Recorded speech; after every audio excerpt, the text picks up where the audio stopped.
There was one time when I was looking back at life and was totally unimpressed with my achievement.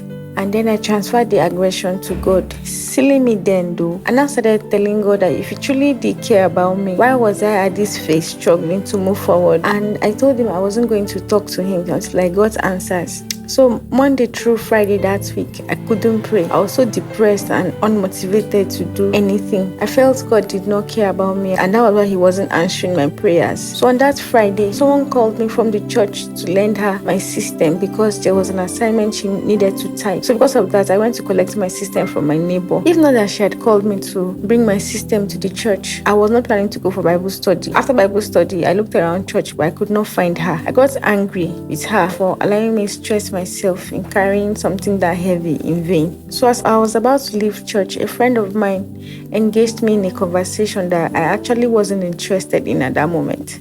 I was just listening to her because I respected her so much. So as she was talking, somebody came towards me and offered to buy me dinner. Every Friday night, there's this prayer meeting I and few of my friends do have. But because I was angry with God, quote and unquote, I didn't feel like joining that day. So that friend that came to engage me in a conversation was the leader. So she asked me to stay back and not to go to the house, and so we could hang out in church till it was time to pray. But I told her I was going home to eat, and so I will be back. So when that person offered to buy me dinner, she was happy.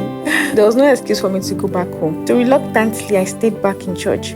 But I was not still happy because I told God that I needed answers and I needed Him to show me that He was still there. I thought that I was going home to pick up something warm like my duvet so that I could cover myself when it got cold later. She told me not to bother, that she had extra. The Holy Spirit really set me up that day. So when it was time to pray that night, we all went to the field, and as we were praying, I just excused myself and went to sleep at another corner. I just could not pretend to want to talk to God at that moment. They all finished praying and saw me sleeping. They asked me why I left. I just told them I could not resist the sleep that particular day, and they all laughed. By and by, it was too late to go back home. So we all settled in church to sleep.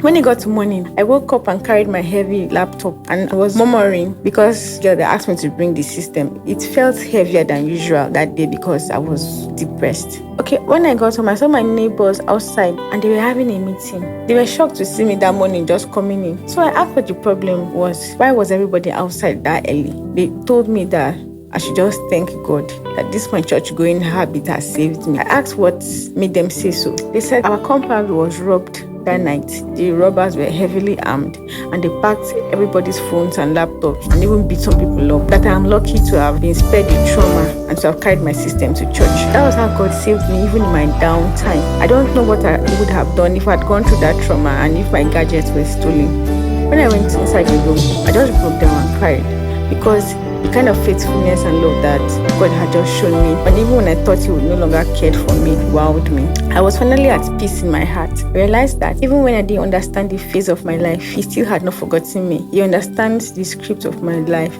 better than I do. I was joyful and thankful, and I cannot ever forget the feeling of being treated specially by God. In fact, anytime something happens and it seems I'm experiencing a difficulty, I always remember that day and my peace returns. When God tells you that He will never leave you nor forsake you, He means every word. And you know that God is the same yesterday, today, and forever. If He didn't leave you yesterday, He won't leave you today and tomorrow. Just because you break down with doubts or fears will not change His steadfastness in proving to you every moment that He loves you. God bless you. Thank you for watching.